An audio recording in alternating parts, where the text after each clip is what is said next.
I like how it starts with ready, set, boom. It's really irritating, actually. I suppose you guys need a countdown, though. We're always ready. You were born ready, Patrick. I speak when I'm spoken to. I was going to just leave it as it was and not explain for people that aren't going to join in and watch us live that we're live on YouTube right this second, and that's what I'm talking about. When we start the stream, it gives us a little countdown. But yeah, if you're not on YouTube, you don't really care about this bit, so we'll just start. I think now this tens of thousands of people who watch it on the VOD when we get massive later. The two people currently watching. One of them's Pat, and one of them is my wife and kids. Oh, thanks, Stace. People on other platforms can show their messages on screen, and I haven't worked that bit out yet. I'm not on here at least. So we'll see. We've got 5 now. Does this mean we have to have a bit more family-friendly language so we can monetize this? I was I was walking back to the house earlier after going to my family people that I was like, I probably should temper my language somewhat. So that'll last for about 15 minutes, and then it will be absolutely dreadful again. So at least Fiona will be happy. I was going to say 5. On the flip side, my child might never speak to me again, but swings and roundabouts, isn't it? Anyway, this is normally the bit where I do a little clap, so I know where to cut in the audio editing software. But I won't clap today. I'll just start by saying it's 2 minutes in, and welcome to Boro Pods. It's a new season, almost the 2025-26 season. It's been a fun summer so far. How are you, Pat? I'm good. Yeah, I mean, work's a nightmare, so it's nice to get back to this and doing something actually fun. And new Boro, new format, knocked over the microphone. It's all very exciting. Excellent. Greg, hi. How much time since we last recorded have you actually spent in the UK? I'm gonna take a punt and say 9 days. Yeah, something like that. I've only been away. I mean, I was away for work for like a week, but I've only been away once or twice since. The summer is genuinely when there's downtime in the football season. That's when I'm normally working and not going away. And as soon as the football season starts, it's like, by the way, I'm missing 8 games this year, but I'm still buying a season ticket because Pat, why not? You're welcome, Phil. Cheers, Phil. Yeah, Pat, are you necking Jack Daniels? I'm glad I was the only one that noticed that. I didn't see that in the actual main window. I just happened to look over at the live stream and just caught the end of the bottle going up. That's fantastic. Can you tell I didn't know we were going live? Hi, Nick. Hello, how are you? Yeah, how are you, mate? I'm right. I'm just about recovered from the Spanish adventure, so... Yeah. It looked like an absolute whale of time. I'm devastated that work make me do things, and therefore I couldn't attend. Incredibly unfair of them. I know. How dare they? How dare they? It's shocking.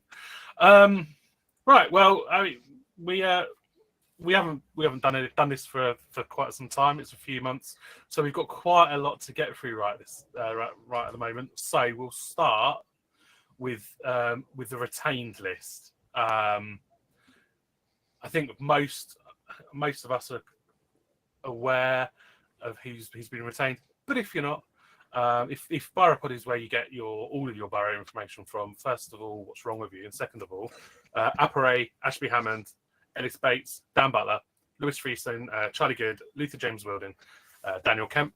I like that they're using their full names.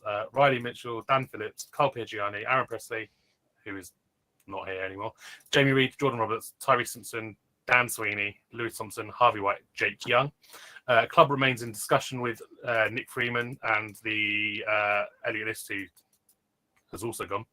And then released with Kyle Edwards, Jake Fossakaski, David Hicks, and Kane Smith. And then obviously Murphy Cooper, Brandon Hanlon and Eli King returned to their parent clubs after their loan deals expired. Chaps, are we happy with the number retained? Very happy. Very happy. I mean, I was slightly worried we'd lose more.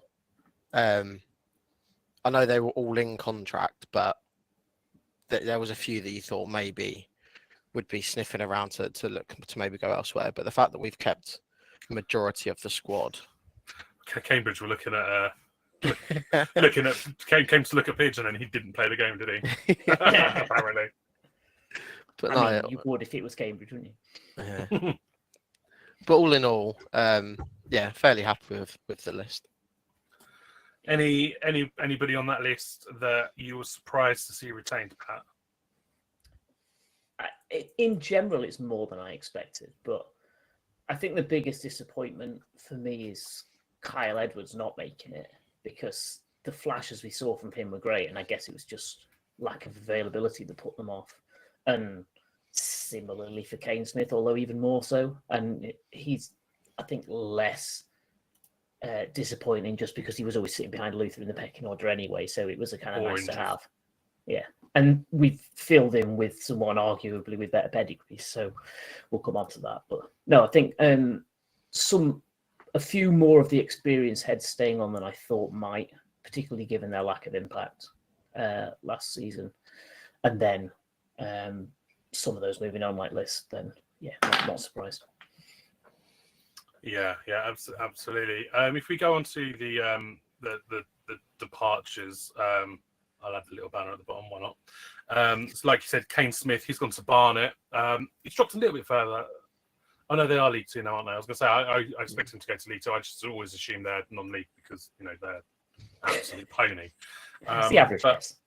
Yeah, but he's gone to Barnet. So maybe that's actually not a bad spot for him, I suppose, is it? That feels like his level. I mean, I think I had them or Bromley as the likely two that he would end up at. So yeah, he's a Hearts, Beds and Bucks guy, and he's never. I don't think if he goes outside of that area, he'd be getting a nosebleed. So I think it's a good move for him. Got to be within an hour of the darts, right? Yeah, yeah, exactly. Elliot List has gone to Northampton after turning down a deal to stay. I think it's evident that we were saying towards the end of the season that we didn't expect him to stay necessarily this summer, and that if he did, it would probably be at a reduced rate. And he's evidently gone to Northampton with what is, you would assume, a guarantee of more game time. I was surprised by it. I thought he was going to go League Two. I was surprised he got a League One. He deal. is just at the end of the season. Well, but I just thought, would Northampton really guarantee that level of game time? I mean, pre-season by the looks of it, they are, which I think says more about where Northampton are going to end up this season more than anything. Where they're not right now. Well, yeah, I just I can't see where he is a significant difference in their team to keep them in League One. He didn't look like a guy hammering on the door of the starting 11 playing for us last season. So if I was a Northampton fan, I'd be thinking it doesn't bode well if we're picking this guy up, assuming he's going to be a starter on the regular. He had flashes towards the end of the season, didn't he? There were a few moments here and there where it was like, oh, hello, Elliot List of 3 years has returned. But for the past couple of seasons, it was probably a little bit few and far between on the performance front, wasn't it?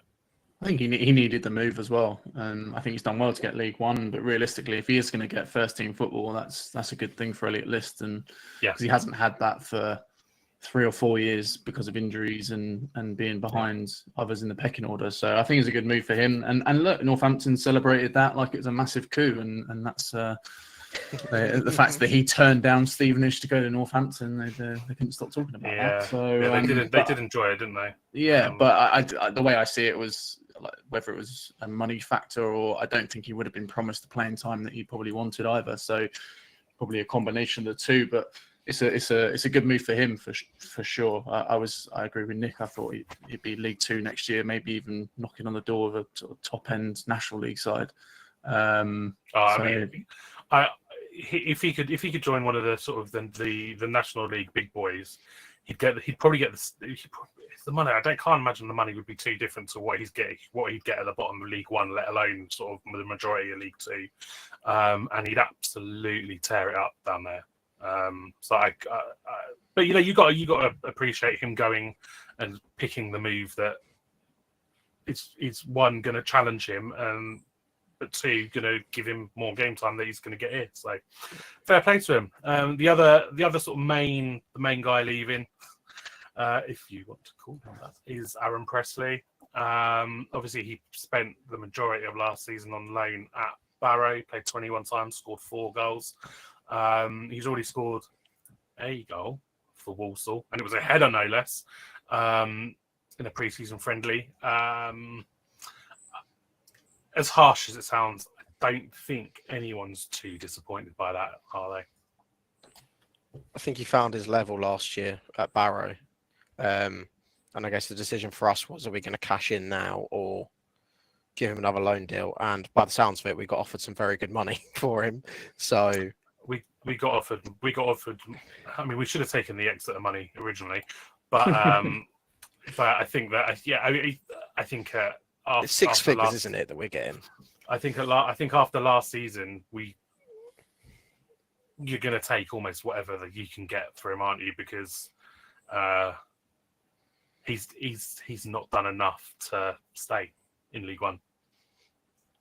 He's still in the games where it actually matters. That's the thing.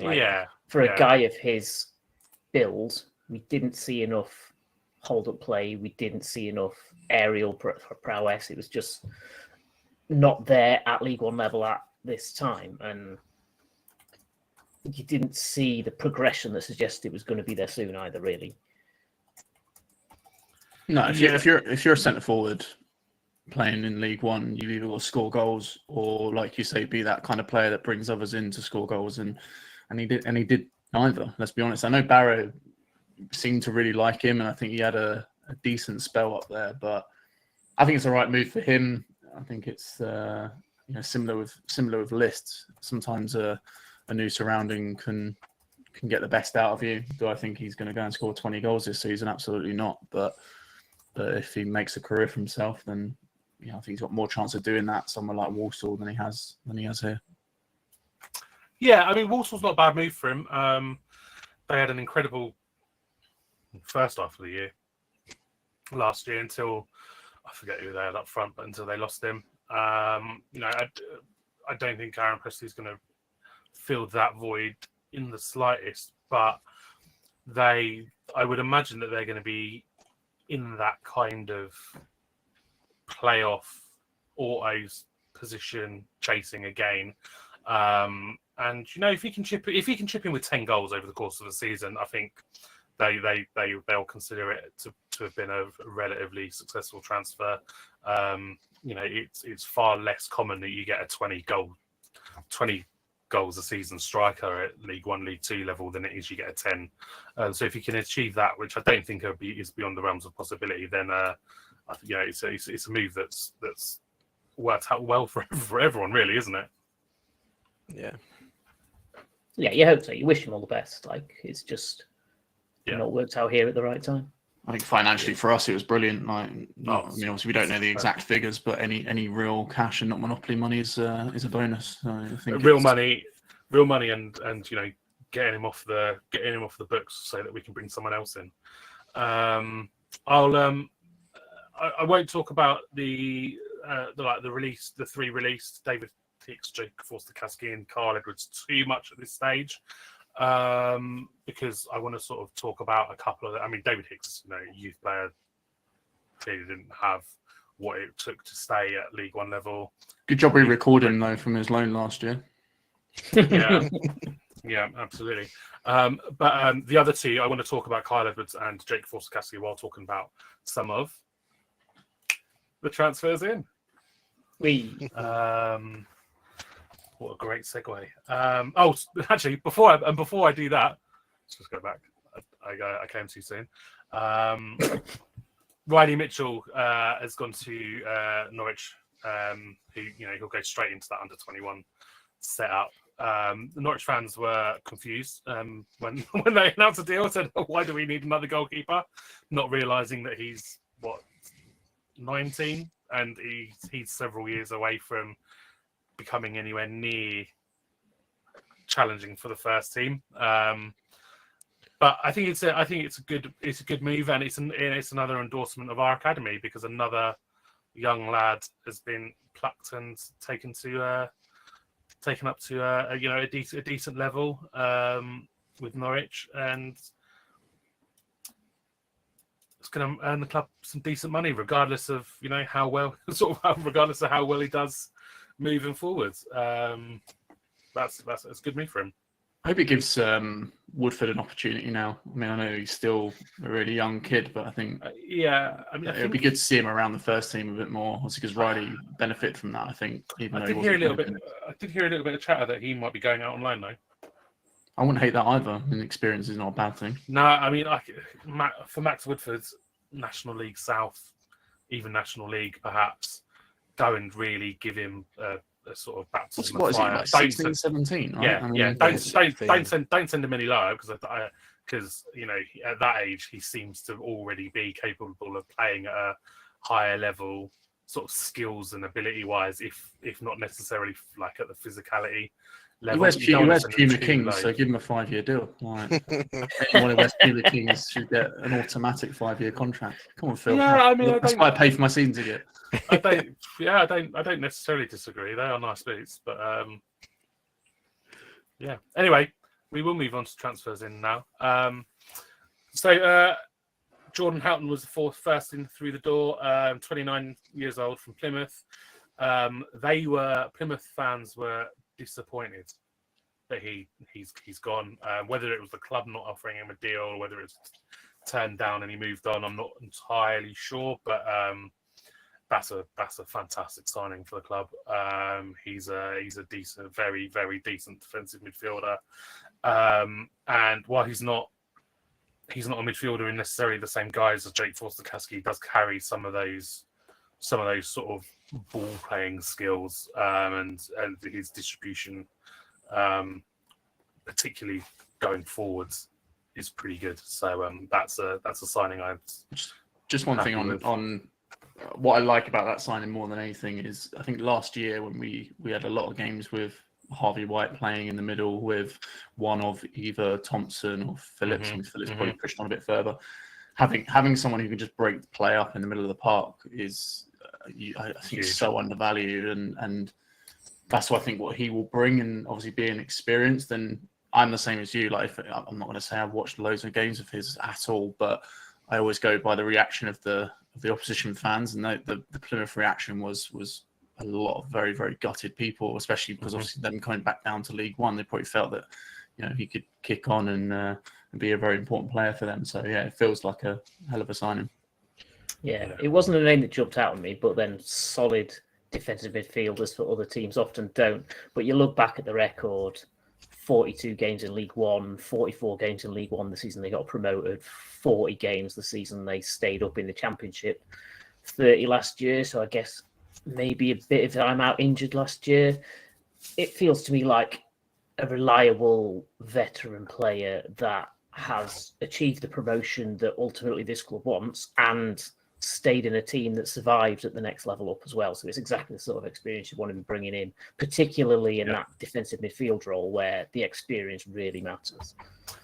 Yeah, absolutely. I'm going to move on to the next two signings together, because they sort of go into why perhaps you've seen the likes of Kyle Edwards and Elliot List on their way, and it's Ken Campbell and Phoenix Patterson, two fairly young, 22. Ken Campbell's 22 and Phoenix Patterson is 24. Two young, wide attacking players who are going to bring so much more attacking threat, creation, a sort of a driving force. I mean, you've already seen only in flashes, but you've already seen both of them pick up the ball with their back to goal, turn and run at a defender. And I've probably seen it from Patterson this off season in the 3 friendlies he's played so far, more than we saw it from anybody last season. And I cannot tell you how excited I am to have wingers again. It's been our biggest. Sorry, Nick. It's been our biggest criticism for probably 3 or 4 years of not having genuine width. And when you play 3 at the back with wing backs, it gives you a bit more in those areas. But that's one thing I'm excited about. Like that, again, for both these players. Apart from what we're going to see ahead, I can't comment too much on them individually. But just having genuine width, someone like not putting Jamie Reid out wide, not having Jordan Roberts playing out wide is, for me, it means we can put them in their best positions, and as long as they stay fit, that's an exciting proposition. I think it was really important that those deals were done early on as well. Yeah, and it was clear that we knew where our gaps were. Everyone knew it, but the question was always, are we actually going to recruit effectively to fill those gaps? And them two being the key areas of having some width in the side. But even with Houghton, in terms of being that midfielder that will receive the ball off the defence, turn and play, was another one that we said we were missing last year. And every single signing so far feels like we're filling a gap that we needed to fill, and we've done our business early so they get a full pre-season with us. Yeah, it goes some way to answering that question we were asking back into last season was, is that 5 at the back going to stick, or are we going to be doing 4-2-3-1 with personnel that better fits that? And I think this indicates that 4-2-3-1 is still going to be the primary formation with more natural wingers rather than strikers pigeonholed out there. And we see Campbell coming in off a strong season with Reading, and that's like multiple years out on loan from Wolves, so we're his next permanent club after those multiple years on different loan deals. Patterson slightly different, spent some time in the League of Ireland and then moved to Fleetwood and really got established in their first team regular last couple of seasons. So bringing in 2 guys who are getting established as first teamers at this level, slight step up for Patterson maybe, but his first season as a regular first teamer was in League One in 23. So it bodes well, I think. And as you say, got the move done nice and early, got him into the camp early, can only help the onboarding. I think it's a sign of a step in the right direction for the club. I think we haven't, and to almost segue into probably what will be the next 2 players, we haven't boxed ourselves into a 4-2-3-1. We've made signings that allow us to have the flexibility, such as Saxon early and Patterson coming in. Yeah, but also Campbell and Patterson both have played wing back on their respective flanks as well. Not that that's what I do. I think it's a waste of playing Patterson so far back. Personally, I think push him as high up down that left side as possible. Give him completely free reign. If you want to come inside, come inside. If you want to stick to that touchline, stick to that touchline. Give him complete freedom to go and cause absolute chaos. Because if we think, I'm sort of thinking down when is Jordan Roberts at his absolute best? When you go, do what you want, mate. Go where you want. Floats out right. The midfielders don't know where he's going. Right back's like, well, now I'm dealing with 2 of them, and then if Luther pushes on, I've got 3 of them. It causes chaos, and I just love a roaming playmaker sort of type player anywhere on the pitch, except for maybe defensive midfield or centre back. But you mentioned them just now, Saxon Early and Jasper Patterson, left and right backs respectively. Obviously, Sax, we know, we like him. He's got a loopy throw. It is the longest running transfer saga in history, it feels. Purely just because Stevenage fans wanted it to happen. There were no rumours anywhere actually that had substance, for the 4 windows that have gone since he left. It was never on the cards. It was never on the table until now. I'm relieved by this signing purely on the basis that we don't have to watch Lewis Freestone play left back next year. Absolutely. Which he will be relieved I about. I was going to say he George would be Millman. thrilled at that. You say that, but guess where he played us? He spent a little bit of time on Saturday in Spain. It's pre-season and means nothing. Don't worry. That was It because doesn't Saxon's count what injured. happens in 4 35-minute quarters. Yeah, and that was purely because Saxon's injured. So hopefully it's a little one and he's back before the season starts. But Of course, Saxon was injured. I said it's a deal that I didn't. I said earlier in the off season or towards the end of the season, it was a deal that I didn't expect to happen, purely because his injury record is about as poor as Kyle Edwards. And Dean Thompson's reply, he was like, "Oh, really?" And I was like, "Oh, all right, well, that's going to happen then." But no, I'm glad he's back. I do like him, but when he's fit, I think the season we came up, some of our best football went down that flank with him, and certainly an attacking sense, and I like watching him drive on with the ball and play sort of that attacking kind of wing back, full back role, and I am delighted he's returned to the club. yeah, I think he's one like you say about. So many Boro fans have spoken about him coming back, but we also can't get ahead of ourselves in the sense that he's played next to no football in the last year and a half probably. Yeah, since leaving us, it's not been a lot of football. So he's got so much work to do to get up to the level before he could probably even start.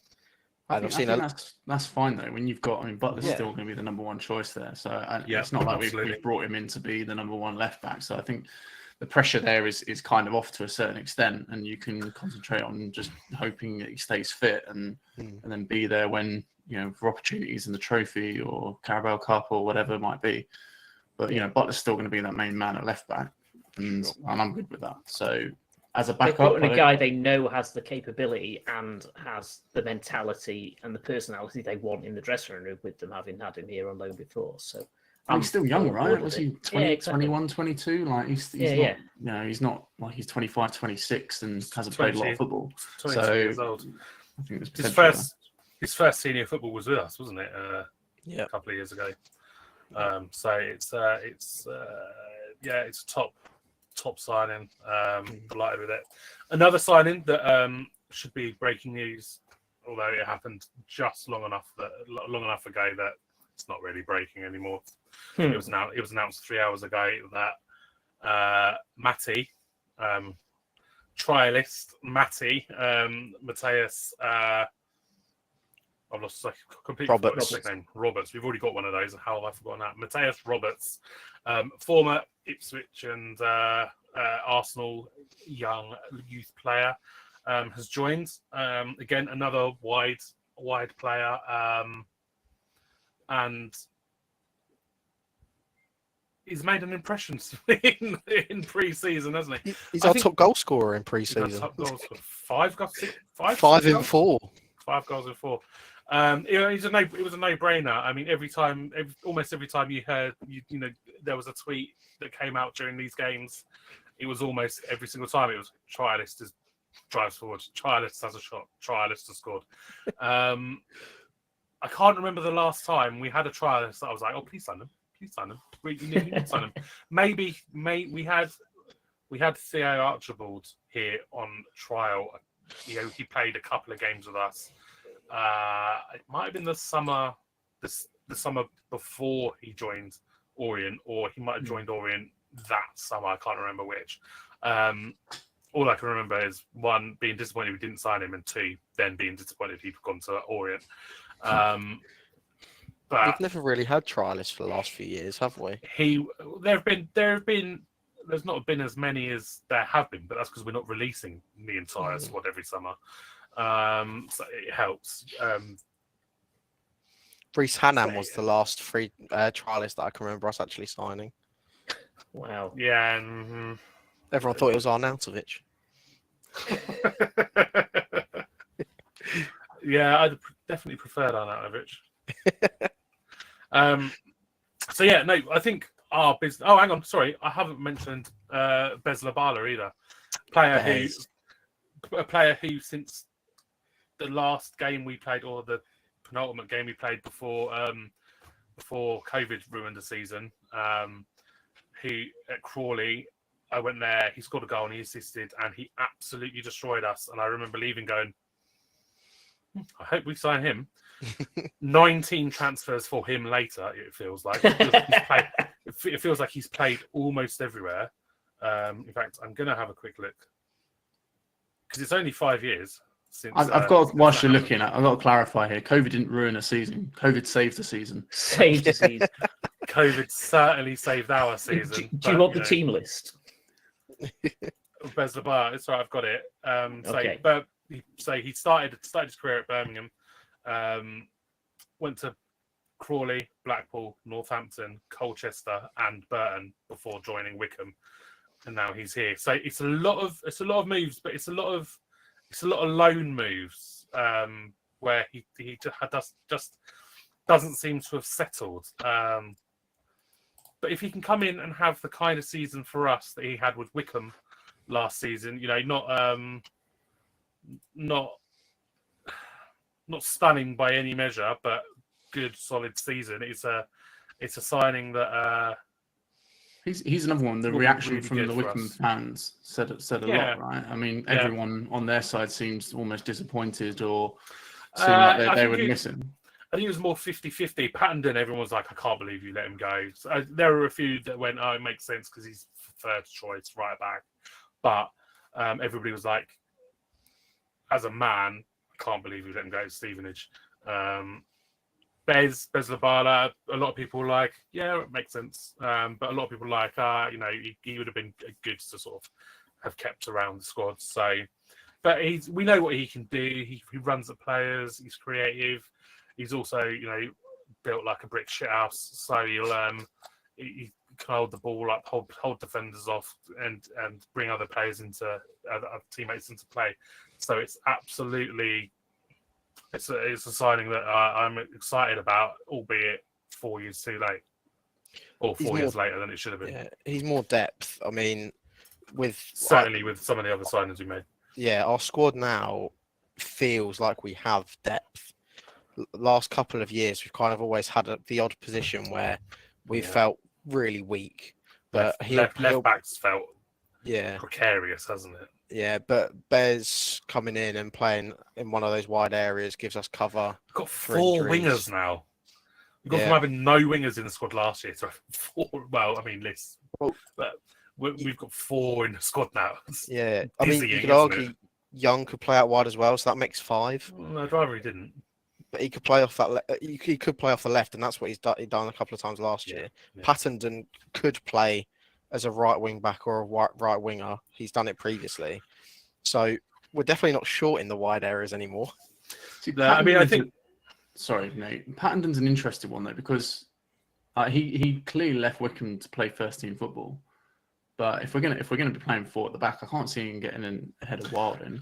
But so again, I think you have to manage. You have to manage Letha, though, don't you? You know, I can't remember the last time we had a season where he was ever present. He always He always picks up little nicks here and there. You know, he does play through injury, or at least plays through knocks quite often. But then, you know, he'll pick up a knock. You'll miss him a game. He'll come back in for maybe a game, maybe a couple of games, and then he's gone for 3 or 4 games. You'll be back on TikTok. But say having that cover is superb. If you manage Luther and Pattendon well, you can get 25 games out of the both of them. What I like about Lubala is he's even bigger than us on YouTube. I also think we'll see Luther as a right centre back more this year, because what we spoke about last year is struggling with lack of pace at the back. Yeah. And what we lost from Van Kooten. There's a couple of times in pre-season we've seen Luther playing as a right centre back, and so I wouldn't be surprised against certain teams that we actually shift and put Luther as the right centre back and put Pattendon as a right back against certain forwards to create that pace challenge for recovery runs. I don't hate it. He's just the reverse of Ronnie Henry, isn't he? He's just doing Ronnie Henry's career in a slightly different way. I mean, if anyone's got a chance of beating Henry's record, if Luther can stay fit for more than 4 weeks, it's him, isn't it? I agree with the pace at centre half. That still frightens me, if I'm honest with you. If we're going to be playing two of Piergiani, Good, and Sweeney, that is definitely a factor for me that I worry about. Yeah, if we're playing four. Absolutely. It's scary. I mean, Mateus Roberts played at right back for 15 minutes against Swansea as well. It's pre-season. No one cares. It's not. No one. Don't pay attention to anything pre-season. Well remembered though. Talking of pre-season, let's have a look at our games. QPR, we lost 5-0. Let's not talk about that. We smashed Bishop Stortford, but it's only Bishop Stortford, so let's not talk about that. Swansea, so it was a weird setup for 30-minute quarters. They called it halves, and they said it was two different games because, I mean, it was more or less a complete swap of players after 60 minutes. But you know, let's not be silly. It was a single game with unlimited subs. That's fine. So they won 3-2 over the 120 minutes. I mean, the rest of us weren't there, Nick. So I'll break down what I can remember, while also trying to get through the heat stroke.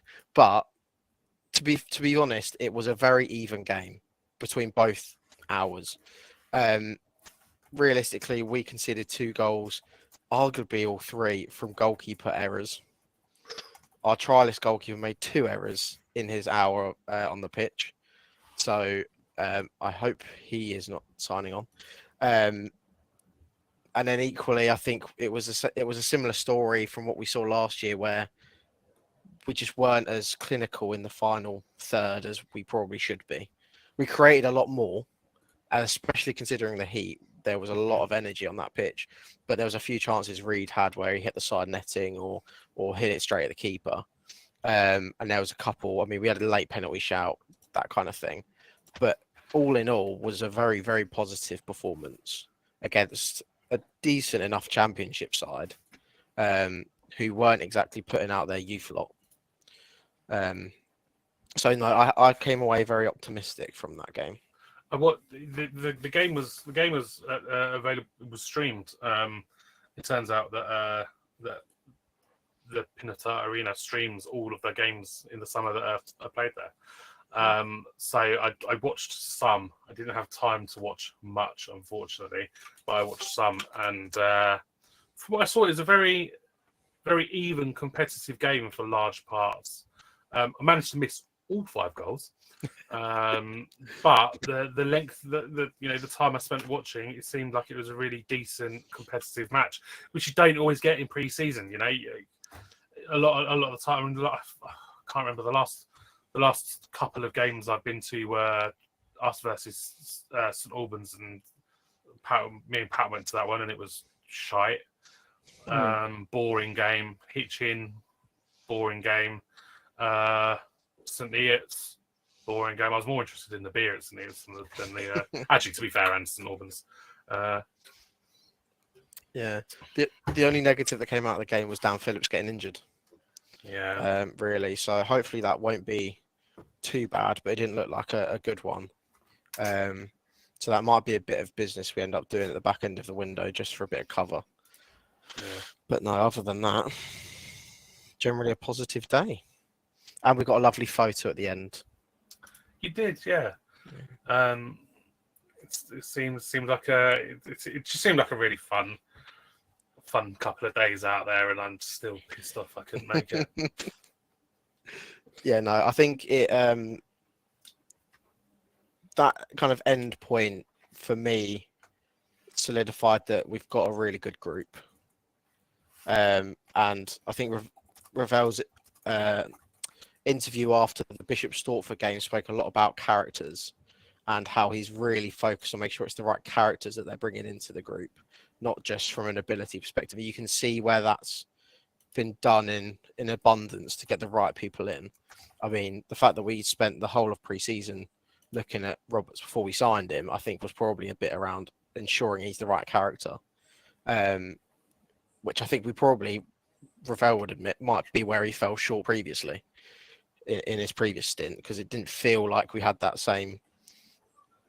I'm going to use the word togetherness than what it looks like we've got this year. So the core of the squad is still that squad that got us promoted, right? So you do need to build around those what makes Stevenage. And I know this is not the same team in regards to the style of players, not the same as what it was under Evans and so on and so forth. But the squad, you've still got the likes of Roberts, the likes of Piergiani, Sweeney, those guys have taken us to where we are now. And now we've added, in my opinion, quality, since we've been promoted, quality League One players who, wouldn't be amiss at any club in this division realistically. I still think the biggest challenge we've got is, I think, when we're a striker short. I still don't see where goals are coming from, enough goals are coming from, unless you end up in a situation where you've got 2 or 3 midfielders chipping in with 8 to 10 goals, and all of a sudden it kind of fills that gap. Is Jamie Reid going to go and get you 20, 25 goals next season? Because that's, whilst playing up front is what we want to see from Jamie Reid, you can't bank on it.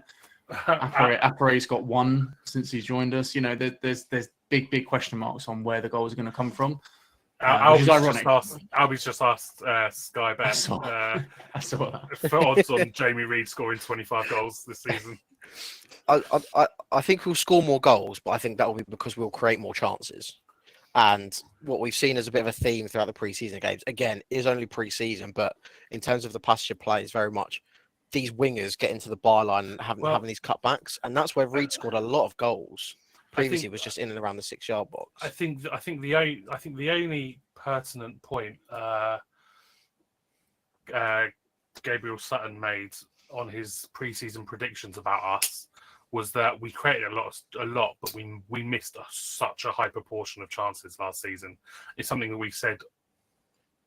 I mean, I kept banging that drum constantly, and the stats certainly back it up. We missed so many good chances last season of finishing, and particularly, we had so many shots blocked at the first, by the first man, by a defender, that we had. We need to carry on pushing with the creation, but we need to do much better in taking the chances that we fashion. Yeah, for sure. I mean, I think we still need 2 strikers. One, because even if there was the conversation of Tyrese going out on loan or being sold, but either way, and now he's injured anyway. So I think we probably need at least 1, but I think 2 would be where we need to go. If you keep the squad as it is right now, 1's probably what you need. If you end up moving Appare on, which is a lot of rumours around that over the last several weeks or so, then maybe 2. But I just don't like. And Phil mentioned this on the fans forum. Obviously, there's a million other teams that are going to be looking for a 20-goal a season striker. So this isn't easy. Otherwise, it's one of the hardest things, I'm sure, as a owner or a director of football and manager to find that person who's going to go and get you goals. But that is the only thing right now that I feel, that and pace at the back are the only 2 things that I fear going into this season. And goalkeeper.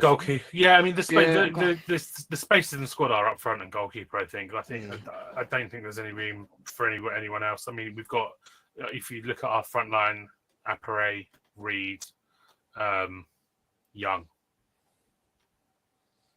We need to add someone there desperately, because I think between those 3, we're still going to struggle. I think Jake Young playing him, because he's played wide every single game I've ever seen him anyway. I'm sure there might have been a game that I didn't see him that he's played up front, but it feels like he's played very little through the middle. It'll be interesting to see how he does as a centre forward. And now we've got the natural width for the players we've already mentioned. I just don't think he's a line striker, and I think that's the problem with the system. Is he's also one of those players that needs a good run of games to hit the ground, to get off, and I think that we might struggle to we might struggle to give him that, in all honesty. I mean, have you seen his chemistry with Kemp though? I mean, just stick Kemp in the 10 and him up top, and if them two aren't banging them in for fun, then we're in trouble. I mean, yeah. But again, I think we're going to see Roberts playing central a lot more this season. I think we will see Kemp less because of it.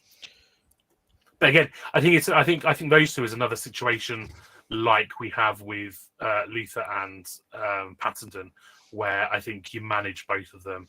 You know, Roberts isn't going to give you 30 proper top quality games a season. You know, you get 20, maybe 25 games where he's excellent, and then you'll get 10 to 15 or 20 if he has to play more stinkers. I think Roberts and Kemp are two very, very different players who play in a similar position. Like they are. Robbo is the sort of player that is just going to chase down lost causes and be a nuisance, and that's what's the best part of Roberts in this team.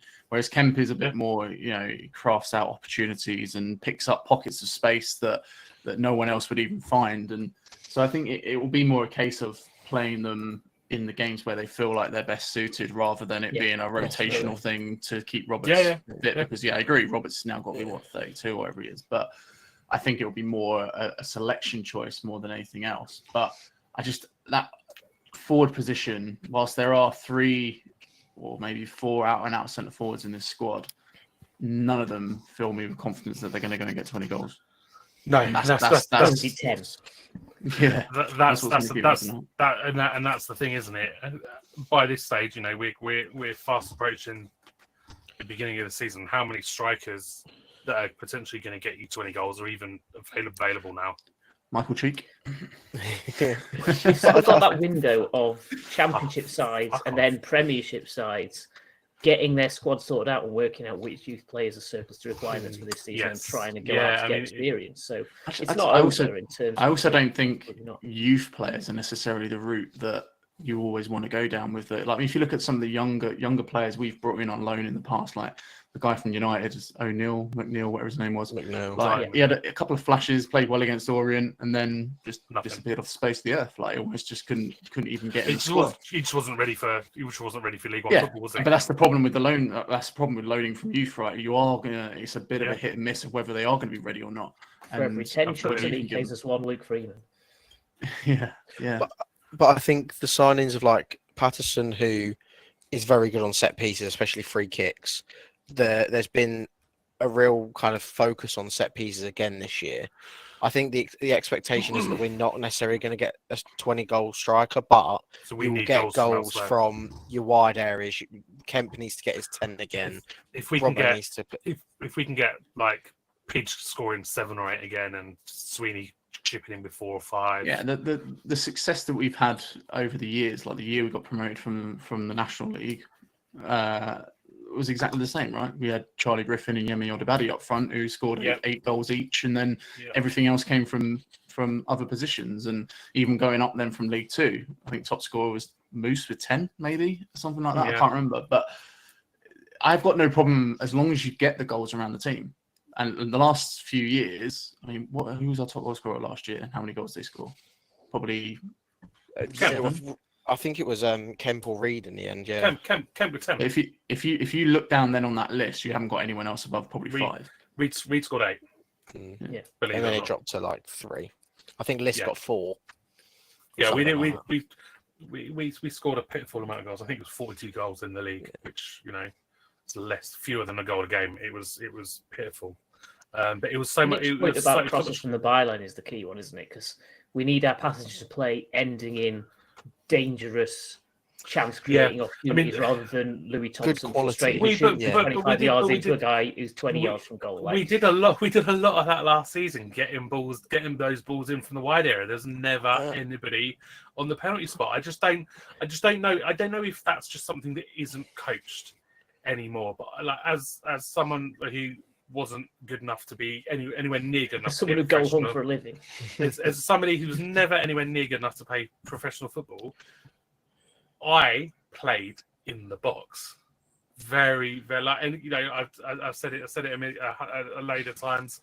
If the ball was in our own half, I never came anywhere further back than one step inside our half.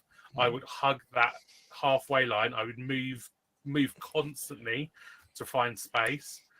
When we came forward, my job, go and get in the box. And I scored an absolute shit ton of goals. I was quite good at it. Obviously, never anywhere near any kind of pro level. But if the ball was wide, I was on the penalty spot or on just outside the 6-yard box. Always. Especially if you're a lone striker, you've got to be the person in the box, and it can be tough because if you're not getting a service, you'll drop off a lot and you'll try to find those pockets of space. But I think that ruins your game, and it ruins the chances that you're going to get. You've got, especially when we get the ball into the box as often as we do, you have to occupy that space constantly be dropping off of your marker's shoulder, constantly moving, but horizontally. I think the biggest change will be is, if you remember, Roberts is left-footed, played on the right. We're now playing a right-footed winger on the right. So not only is the width going to be there, which also gives you the time for not only your striker, your 10 to get into the box, but equally the quality of the balls that are going to be coming across that box are going to be higher than they were last year. Mm-hmm. So while we might even make the same number of chances, the quality of those chances, as Pat's kind of saying, will be much better, and really should be a case of going to Reedy. You're 8 yards out from goal. You've got to be hitting the target. You've got to be scoring from those areas, and you've got to be getting in the right position. And that's where I think we'll see a lot more goals from Roberts, from Kemp, because one will go front post, one will go back post, and someone's got to get on the end of it. And that's where I'm not as worried as I was at the start of the window in terms of the striker position. We definitely need one, but if we entered 2 weeks' time, we still hadn't got one, I wouldn't be panicking if we were creating those kind of chances and we saw that developing. Yeah. I mean, I hope that Young can show a bit more of that if he gets the chance to play up front, like through the middle more, that he can be the man that occupies that space in the box. But who knows? Yeah, with a normal injury rate, we'd be fine with what we got till January. Oh yeah. Yeah, everything now is nice to have. Yeah, with a keeper, I think. I would argue we might need 2 keepers, but that's me being a bit pessimistic after Swansea. But I am slightly nervous about starting a season with Tay after a couple of pre-season games. I think the thing with Tay that worries me is that the defenders in front of him don't seem to have buckets of confidence, and you never hear Tay. And that's I like a goalkeeper to be very vocal and to be barking instructions to his defenders and screaming at them when they cock up. And Tay seems, I don't know if he's timid or whether it's just generally, or if it's just confidence last season because he lost the spot to Cooper because he was injured. I don't know, but I think we do need to. We definitely, obviously, need to add a goalkeeper for sure. Yeah. We're going to play a game. Here we go. Haven't done my homework. It's back. It's back. Everybody's favorite podcast game. Who the fuck am I? If you don't know the game, I'm going to read out some players.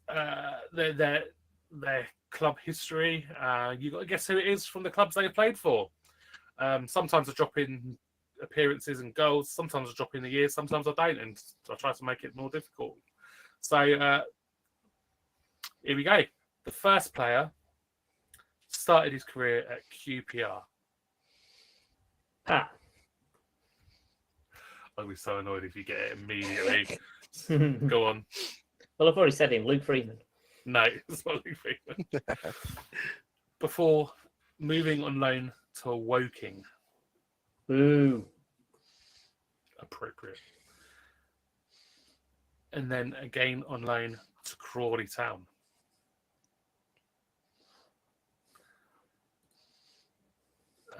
Before spending the second half of that same season on loan, this is 2012, at Aldershot.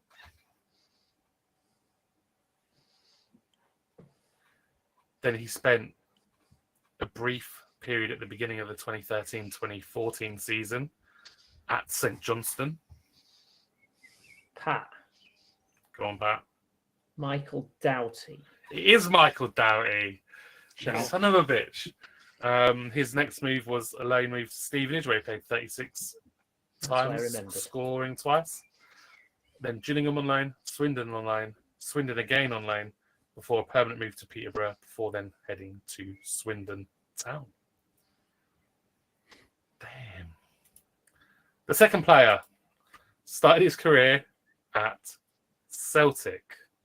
Ooh. Greg. Go on. No, it's not Scott Cuthbert. He spent 3 solid years. I know he didn't. That's a complete lie. I don't know why they put that there at all. 2018, he moved on loan to Dumbarton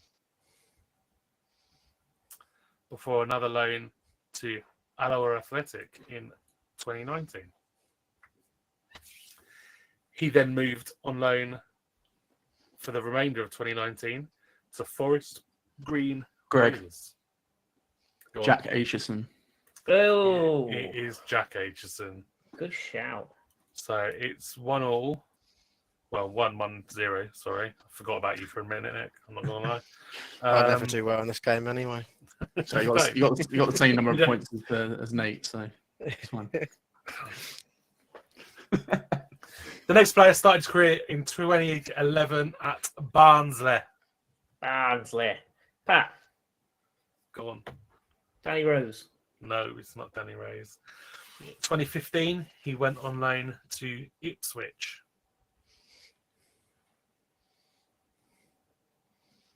Before making a permanent move to Ipswich the following season. He then made a permanent switch the following season to Mansfield. Pat. Go on. Paul Digby. Oh, you're such a dick. Stop getting them so early. Yes, it is. He's a Paul Sheffield Digby. lad, eh? Too. It is Paul Digby. God, So, well done, Pat. We don't do music on this one, do we? So you don't get anything. But well done. Woo! yeah. You get the Pat woo, which seems a little bit like self. I was going to say fellatio. That's not the word I was thinking of. Not that flexible. And there goes the monetization. I don't think the word fellatio is going to ruin that. You'd be surprised. Perhaps. Anyway, let's move on to some league news. Cambridge were relegated. Whey! Morecambe, Sorry, I've just seen your banner. Morecambe seem like they're completely fucked. They look, unfortunately, like it may be it's a matter of days before they are wound up and it's game over. Was it Phil Wallace's fault as well? I mean, yeah, Macclesfield fans probably think Wallace is at it again. It sucks, doesn't it? Another absolute psychopath got hold of a club and is just ruining it. Mm. Everyone that goes by, you just think how lucky we are to have Wallace, right? I mean, it's Yeah. like there's so many clubs now that have just been in financial turmoil, and it's moments like that you, as much as Phil has his faults and people will criticise certain things, the way the club is run at certain times, I'd much rather that than the being a Morecambe fan right now, or Bury or Macclesfield for that matter. Yeah. There's this weird threshold, isn't there? Because at some point, clubs get big enough that they can just somehow get away with it, like Portsmouth did, and like Sheffield Wednesday seems to be going through it at the moment. But if you're too Reading. small, suddenly people are like, we don't give a shit. You're sacked off Well, to there wherever. is actually an update on Morecambe. A group of minority shareholders have petitioned the High Court seeking an order to remove the current board of directors and to appoint independent directors to oversee the company's affairs and basically get the High Court to force the sale of the Bond Group's shares, without getting approval from Bond Group. They've got 48 hours to say Bond Group have 48 hours to sell up, or that will be going to the High Court. I mean, fingers crossed for them, because the fewer owners we have just owning the club as a status symbol, the better. We need people who actually care about the club and the community. And it's a good club as well. Like, I know that even if it was a horrible club, it still wouldn't be great. But They haven't pissed me off. But I mean, I'm not gonna pretend that I wouldn't be disappointed. It's a if the lovely likes of away day. Carlisle died. well, It's the same. It's the same with Macclesfield. Couldn't give a toss. It shouldn't They've lost happen. Robbie Savage as well. Tragic times. Tragic. But not anymore, though. it shouldn't happen. It shouldn't happen to clubs. But you know, some are more worthy of living than others. Yeah, I think. I mean, the Morecambe one's an example. They've done a lot of this. What's it called? The fair owner test, or whatever they call it. Fit and proper. Fit and proper, yeah. But it's just horrendous, isn't it? Yeah, I mean that's awful. It's almost a damning indictment passing it, isn't it? At this stage. The fit and proper person test is: do you have a lot of money? Okay, then fine. But Can you prove it? Oh well, actually, we're not going to make you prove it. But actually, for a lot of these clubs, they're the owners that were already in place before they even implemented any form of testing, and that's where the problem lies. Is that once you're in, you're in. Like, there's no getting out of it. What particularly sort of rankles with Peter Whittingham, the guy that sort of heads the Bond Group and is in charge of Morecambe, is that he's already destroyed a rugby club. Didn't he play for Cardiff? He's got, I don't know, maybe, but he's got full previous, like, you knew, or you know, it's pretty easy to see what he's going to go and do, and instead of doing anything remotely reasonable, they've gone, yeah, go on and have a go. Why not? I think it's 11 companies that have gone bust under his ownership, something like that, and one of them was a rugby club. That's nothing. Donald Trump's bankrupted hundreds of companies because he's a complete and utter fucking moron and he runs the US. So Oh god, we're going to get cancelled by CBS. that is It comes to something when you've got a worse fit and proper person test in the NFL, though. Yes, we're not talking about that. We're not talking about that league, Patrick. Oh no, we're just talking about Trump instead. Not on this podcast. Not on this podcast. We can talk about Trump, but I'll draw the line at NFL. Yeah, absolutely. Derby signed Patrick Adjuman, and I was like, "What the fuck am I reading?" Before realizing he's a 21-year-old lad that was playing in America. MLS. So less exciting, or more exciting for them. Yes, it's a shame he couldn't sign for QPR and then maybe a couple of years later gone on loan to Stevenage for 20 odd games. But yeah, I would take a punt and say he'd score a significantly higher amount of goals than me, I don't know. If you were at that Yeovil away game, that 6-0 win, he was unplayable that day. Yeah, but the problem is he did that once. He had as many good games as Darbo did. Now, come on, that's slander. He never played as well as Darbo did against Cambridge. Not even close. Cult hero. Yeah, absolutely. He doesn't even understand what cult hero means. No. What a legend.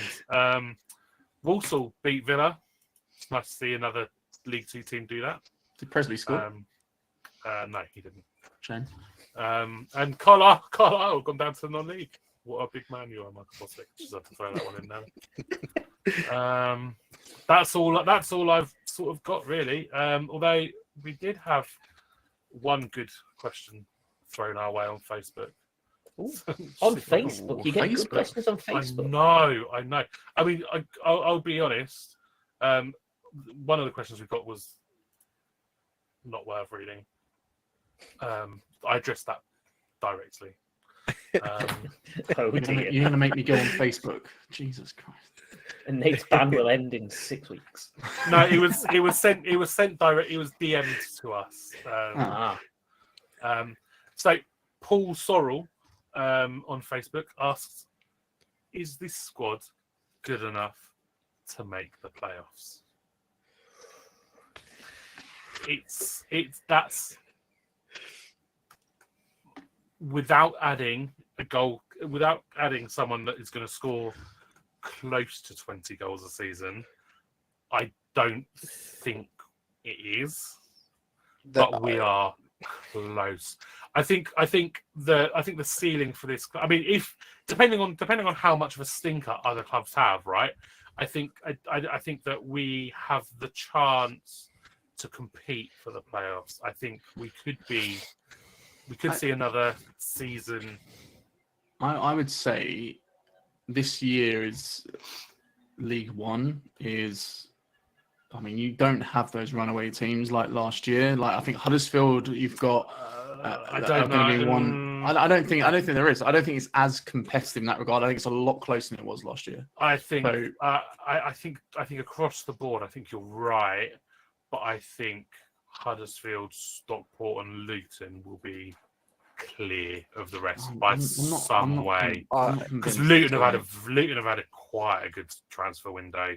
Huddersfield have had a fucking superb transfer window, and Stockport are just very fucking good. Huddersfield and Stockport, I agree. I think Luton for me, I just don't see them turning that around that quickly. They've been losing so much in the last 2 years. That doesn't even though you've shifted a load of players on, I just don't think they'll either have a slow start or they'll start well and burn out. And I still think they'll be there or thereabouts in terms of playoffs or automatics, whatever. But I don't think, I don't think that is going to be as close as you think, or they're going to be as dominant as you think. Huddersfield, I agree. I think they've done great business. Stockport are always going to be there or thereabouts. But I think outside of that, I still think there's a lot of teams that. Like, who knows what we're going to get with Cardiff? Who knows what we're going to get with Bolton? Cardiff are doing a rough. I have a sneaking suspicion that Bolton and Plymouth will be two shoo-ins for playoffs. Yeah, and then the other two places you've got Blackpool, Lincoln, Walsall, not Walsall, Wickham, potentially Orient. I think they've signed well, but they've also lost a lot. So I hope for regression from them, but I'm not completely convinced that I have us thereabouts. I have us anywhere from 10th to 15th. I don't think realistically they will be knocking on the door of the playoffs. No, I think we'll be maybe 10, 15 points away from actually achieving it. But I think through the season we're going to be chasing, and I think I'm just going to go. We're going to be all right. We're going to be pretty good into January, and then we'll have a stinker of a month, and then we'll recover a bit, and then we'll have another stinker of a month before having a better finish like we have for the past 3 years in a row. Really, I mean, I look at it as, I think on paper, at least at this stage, there are at least 6 teams better than us in terms of squad quality. So even if we're kind of in and around the area, I think there will be something that means we drop off. I like how generous that is. There's at least only. I'd 6. probably say it's more like 10. But you never know what you can do in a season like this. You're right. So next week we are going to do our season prediction episode. Woo! It's a lot of fun. It's complete nonsense, and it never comes anywhere close to being accurate. I think last season we got two spot on. Actually, no, I think we got more than that. We got a few more than that. Pat got Birmingham right, didn't he? Oh no, sorry. Yeah. Sorry. Pat's done the same to Luton this year, I think. Spoilers. Sorry. And everyone expects it. And do you know what? I think Pat was a little bit upset that I completely refused to take his relegation shout for Birmingham seriously last season. So I've left his wild card pick in as a valid option for the rest of the function to work out where people should be. So that'll be fun. When a protest vote is counted. If you were going to do a full protest vote, I'd almost rather you just didn't actually enter anything for them. That's a proper protest vote. Don't enter anything. Enter a blank ballot. No, stop talking about politics. Yeah, so that'll do. I suppose we've gone far enough, haven't we? Really, it's an hour and 10 minutes. I'm sure everyone's sick of hearing our voice. An hour and 10 minutes ago. Yeah, Stacey and the kids watched for about 10 minutes, and then they were like, "I've had enough now." Mel's seen you on the telly. That'll do. See you later. More than that. That's fine. Anyway, thank you people for coming and listening and watching along. If you did, that was fun. We're gonna keep doing it. Are we not going to mention the lovely new shirts for this year? No, Okay. people can see them. It's fine. The away shirt is a fucking absolute beauty, though. I've got to say, the home shirt, boring as sin. I couldn't give a fuck about it. It's growing on me. It's really growing on me. I mean, that's positive news, seeing as you're wearing it. I just want a goalkeeper shirt next. I just want us to go with like Hummel or someone and go and get some really interesting, fun, and good designs. But also, shirts that you don't have to add, like you don't have to size up like 3 or 4 times bigger. Yeah. So you can actually fit in the fucking. Really fit. damages the self-confidence that does. Tears every time I get out of the wardrobe. No, but fun fact, I went through our kit manufacturers and they've all been Italian. So, if that gives a nod to who we might get next up after this year's Vantanel Italian. Yeah, I had to check that one. But Was yeah. it? I was about to say Puma aren't, but we never had Puma. I was thinking of Fila, who definitely are. We have had Puma, and they're Italian. Have we? Yeah, Puma. That was Marcus Haber, that sort of period. Yeah. Oh, fuck, it was.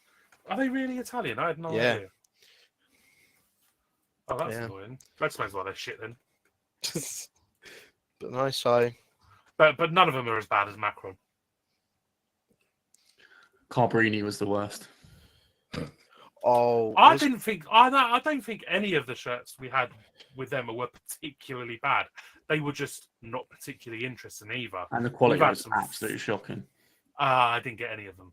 Oh, but they did peel. They all the sponsors horrendous and stuff, didn't they? Yeah. Horrendous. Wasn't it Carl Breen that done our first retro remake? The red diagonal. 96 one, was it? Yeah, I think it was. It might have been. But whoever did the first one, I thought it was a lovely kit to look at. Obviously, if quality was shit. Lovely kit. I mean, I would. We all know Phil Wallace absolutely hates stripes in any way, shape, or form. We've got to have stripes next year, though. We've got to. I would love.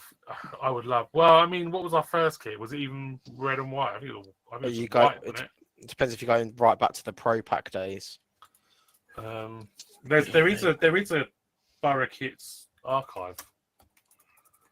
I'm going to look at this while we're on stream now.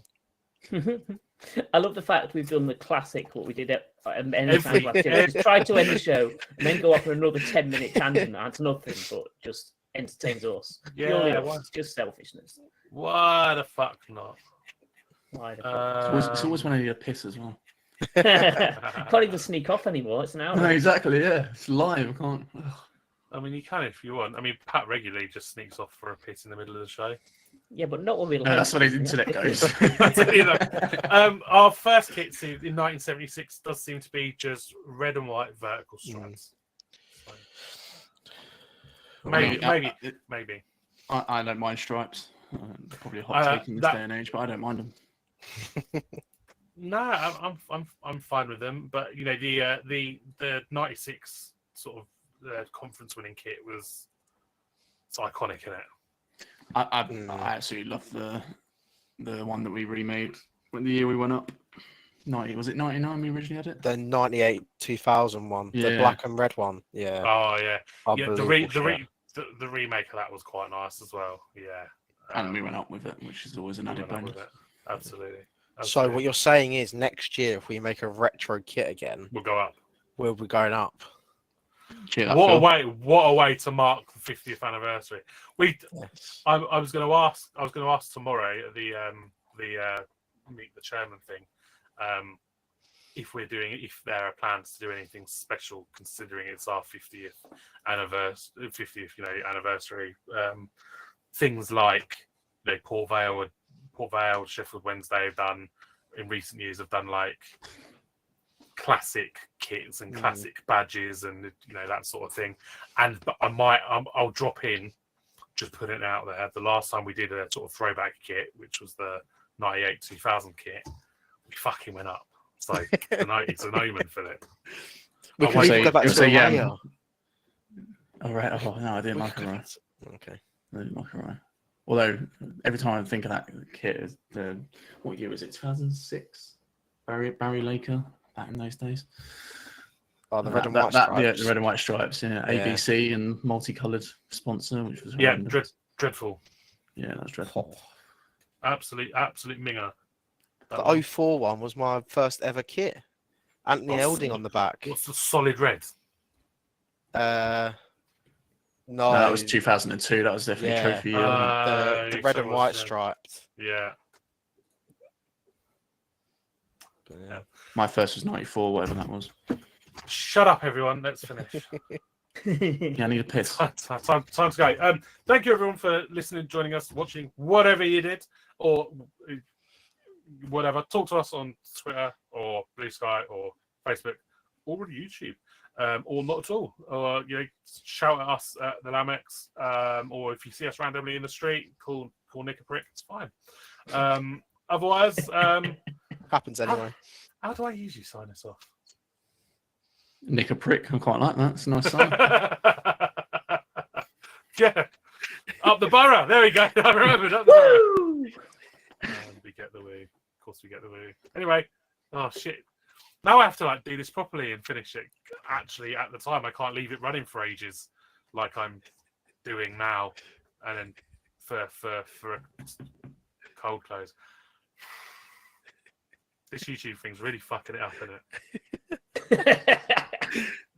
Stacey lasted 10 minutes. That's a bonus.